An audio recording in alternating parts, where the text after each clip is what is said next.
이번 시간에는 고대의 사회와 경제에 대해서 좀 설명을 드리도록 하겠습니다. 중앙 집권적인 고대 국가로 이제 삼국이 성장하는 과정에서 주변 지배층들을 복속을 하게 되고 그들을 이제 중앙 관료로 편제를 하게 되죠. 그 편제한 것을 우리가 일명 관등제라고 얘기를 하게 됩니다. 그래서 이 관등제는 고구려 같은 경우에는 3세기 후반 아마 5부 연맹이 사라지면서 14관등이 성립되었다고 하고요. 백제 같은 경우는 3세기 좀 이르죠. 고이왕 때 육자편과 함께 이 16개의 관등이 만들어졌다고 합니다. 신라는 좀 늦게 6세기에 가서 법홍왕 때 17관등이 정비가 됩니다. 자, 이렇게 이제 관등제, 귀족들을 이제 그 왕을 중심으로 해서 서열화를 시키다 보니까 결국 그 연맹 단계에서 왕과 귀족들이 함께 회의를 하고 국가 운영을 이끌어 나갔던 이 회의체는 결국 이제는 귀족들에 의한 회의체로 전환이 되게 됩니다. 그래서 이제 귀족회의가 만들어지게 되는 거죠. 그래서 고구려에서는 일명 제가회의, 백제는 정사함회의, 그리고 신라는 화백회의라고 하는 귀족들만의 회의가 만들어지게 되고 이 귀족들의 회의가 결국은 왕권을 견제하는 그런 역할들을 하게 됩니다. 특히 이제 신라의 화백제도는 독특하게 만장일치제라고 하는 걸 하게 되는데요. 한 가지 예를 들면 이제 뭐 그 김춘추를 추대를 했을 때 김춘추가 사양을 합니다. 그죠? 사양을 하게 되고 당연히 김춘추에 대해서 반대하고 오히려 알천을 이제 추천하는 사람들도 있었던 거죠. 이런 경우가 발생을 하자 김유신이 몰래 이제 사람들을 만나면서 이 이제 귀족회의의 담당자들을 만나면서 설득을 합니다. 그죠? 그래서 결국 만장일치로 김춘추를 추대하게끔 하죠. 그래서 김춘추가 진골왕으로 이제 즉위를 하게 됩니다. 이런 식의 이제 만장일치제가 신라에서는 적용이 되고 있었습니다.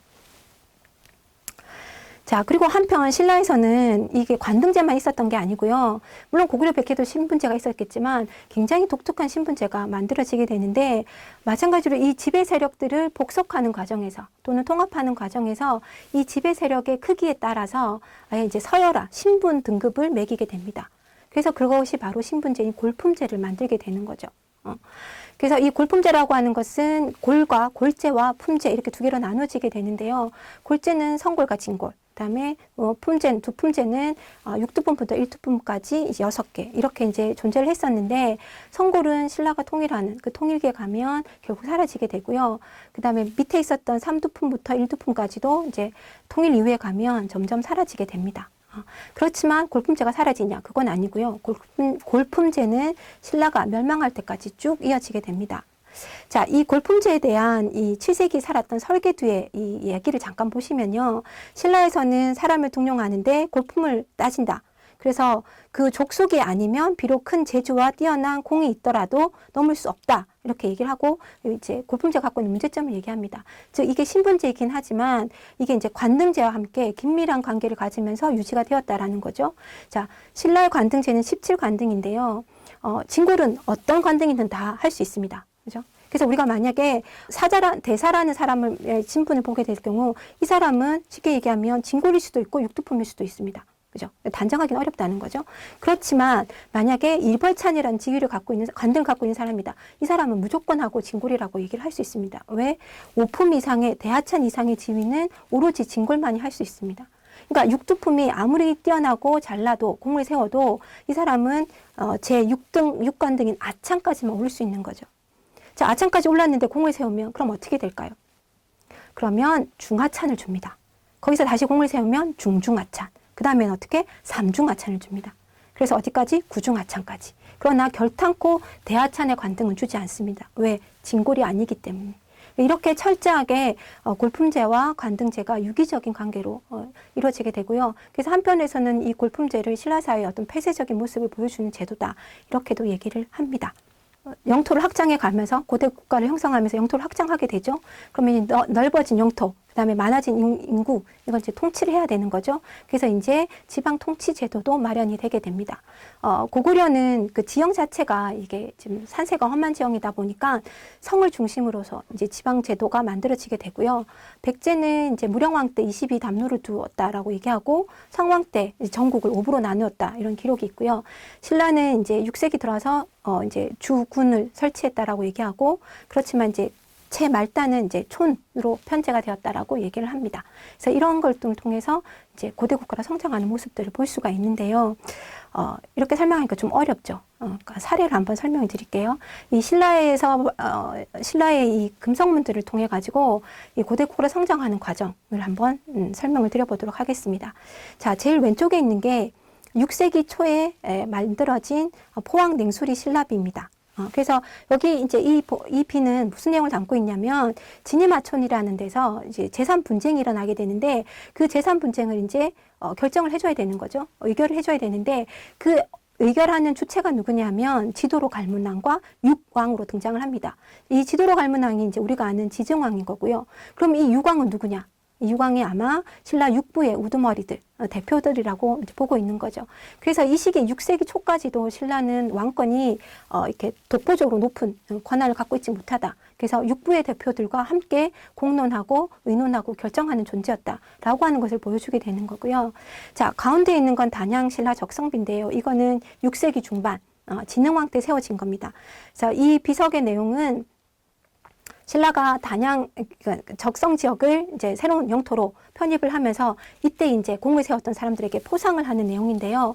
이 포상을 하면서 명을 내리는 주체가 누구냐? 이젠 한 명입니다. 진흥왕 이 한 명이 명을 내리는 주체로 등장을 하게 됩니다. 그러면 이제 육부와는 다른 권력을 갖춘 왕의 등장을 확인을 해볼 수가 있는 거죠. 그럼 이것은 흔히 말하는 권력의 집중화 이렇게 만들어졌다고 볼 수 있는 거고 고대 국가로 성장하고 있는 모습을 확인할 수 있습니다. 자, 그럼 맨 오른쪽에 보이는 게 남산 신성비인데요. 이 신성비는 이제 여러 편이 있습니다.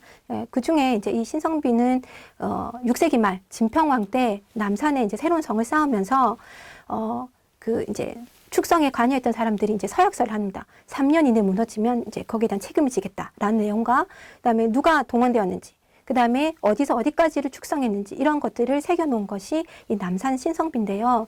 이건 무엇을 보여주냐 하면 지방 통치 제도를 보여주는 거죠. 어떻게 사람들 동원했느냐, 얼마를 동원했느냐, 이 요역을 동원하는 체제를 우리가 확인을 해볼 수가 있습니다. 그래서 앞에 설명드린 대로 이제 왕권이 강화되어 가고 영토가 확장되어 가고 거기에 따라서 지방 제도가 나오고 이런 과정들이 이제 소국이나 연맹 단계에서 고대 국가로 발전한 과정.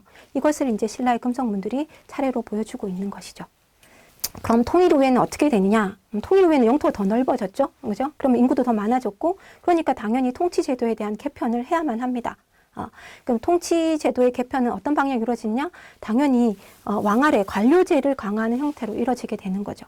그래서 왕의 직속기관인 집사부 그리고 집사부의 우두머리인 시중의 역할을 강화를 하게 되는 거고요. 또 하나는 이제 감찰기구를 두게 됩니다. 그래서 중앙의 감찰기구는 사정부, 그 다음에 지방의 감찰기구는 외사정 이렇게 두게 됩니다. 그래서 철저하게 지방 통제를 하게 되는 거죠.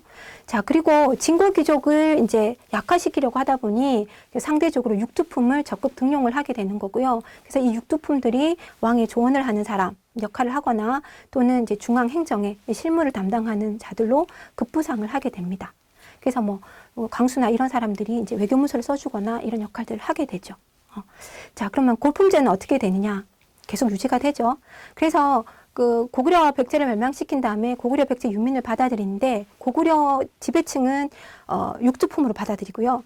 백제 그 지배층들은 오두품으로 받아들입니다. 그러니까 약간 차등 있게 백제에 대해서 좀 더 엄격하게 받아들이게 되는 거죠. 자, 그 골품제는 이제 우리가 앞에서 설명한 대로 관등과 긴밀한 관계를 가진다. 근데 관등만 그런 게 아니고요. 이 흥덕왕 때 기록을 보면 일상생활에까지 이제 규제를 하고 있습니다. 즉 신분에 따라서 가옥의 크기라든지 그 다음에 타는 수레의 사이즈라든지 또는 그 사람들이 각각 소유할 수 있는 말의 숫자가 다 정해져 있습니다. 철저하게 일상생활이 신분에 따라서 규제가 된다는 거죠. 그래서 이 골품제가 사실은 단순히 관등에만 영향을 미치는 게 아니라 일상생활에까지 깊이 관여를 하고 있었다라고 볼 수 있고요. 그 다음에 삼라에서 일두품은 이제 서서히 사라져서 평민화가 되고 있었습니다. 자, 그리고 이제 지방행정은 이제 통일 이후에 이제 구주, 오소경을 두게 되는데 구주는 이제 구주를 두고 구주는 각각 신라 땅, 고구려 땅, 백제 땅을 각각 3개의 주를 설치를 하게 됩니다. 그래서 이제 고구려 백제를 다 포섭했다라고 하는 이제 의미를 담게 되는 거죠. 그리고 그 주 아래에 군과 현을 둬서 지방관을 파견을 하게 되고 그 말단에는 촌을 두어서 이 촌은 촌주가 관장을 하게 됩니다. 그래서 이 촌주의 역할이 뭐냐? 이걸 보여주는 문서가 무엇이냐면 신라 촌락 문서입니다. 자, 이 신라 촌락 문서는요, 그 일본에 있는 그 도다이 이사라고 하는 그 사찰 뒤편에 있는 그 쇼쇼인이라고 하는 그 보물 창고가 있는데 거기에서 이제 그 발견이 되었는데요. 이 내용을 보면 서원경, 그러니까 지금의 이제 청주 지역이거든요. 그 주변에 있었던 4개 촌에 대한 조사 보고서입니다. 그래서 이제 인구가 얼마나 되느냐. 근데 인구는 남녀별로 또는 연령별로 구별을 해서 조사를 하고 있고요. 토지의 크기, 그 다음에 뭐 가축의 수, 심지어는 과실나무의 숫자들의 변동까지 다 기록을 하고 있습니다. 이런 것들이 다 촌주들이 기록을 했다는 거고요. 3년마다 이런 문서들을 작성을 했다는 겁니다. 그럼 이런 문서들은 어디에 활용이 되느냐? 세금을 매길 때나 또는 요역을 동원을 할 때 이 자료를 바탕으로 해서 동원을 하게 되는 거죠. 그래서 이런 촌주들의 역할들이 이 말단에서 어떤 역할을 했는지를 우리가 촌락문서를 통해서 볼 수 있고 신라의 지배력이 이 말단에까지 미치고 있었다라는 것도 확인을 해볼 수가 있습니다. 자, 신라 경주는 이쪽에 동남쪽에 치우쳐져 있죠. 그러다 보니까 결국 이런 지리적인 어떤 부족한 부분들을 메우기 위해서 오소경을 설치를 하게 됩니다. 말 그대로 작은 서울이죠. 그래서 경주와 마찬가지로 여기에도 육부명을 칭한다거나 똑같은 제도가 적용이 됩니다. 자, 그리고 이제 이 촌주들을 지방의 이제 역할을 담당하는 촌주들은 일정 기간 수도에 올라와서 머물다가 내려가야 되는데요. 이 제도를 상수리 제도라고 하게 되고요. 이것 또한 지방인들을 철저하게 통제, 감시, 감독하는 역할을 하고 있었다. 라고 하는 것을 보여주는 제도이기도 합니다. 이 제도는 고려로 가면 긴 제도 형태로 나타나게 됩니다. 자, 고대 이제 경제를 한번 말씀을 드리면 경제는 결국 귀족, 평민, 노비가 있다 보니까 세금을 내는 사람은 평민이죠. 평민이 내는 세금은 왕조사에서는 동일합니다. 조세를 내야 되고 공무를 바쳐야 되고 역을 지어야 되는 거죠. 그죠? 그래서 이러한 이제 그 수치 세금을 내는 거는 동일하게 되고요.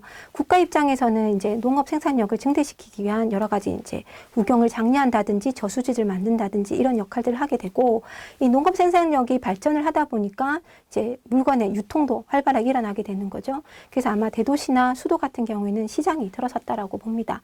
실제로 경주에 보면 이 시장을 관할하는 동시전이라고 하는 관리가 있었다고 관부가 있었다고 합니다. 그래서 그만큼 이제 이런 유통도 활발했다는 것을 알 수가 있는 거고요.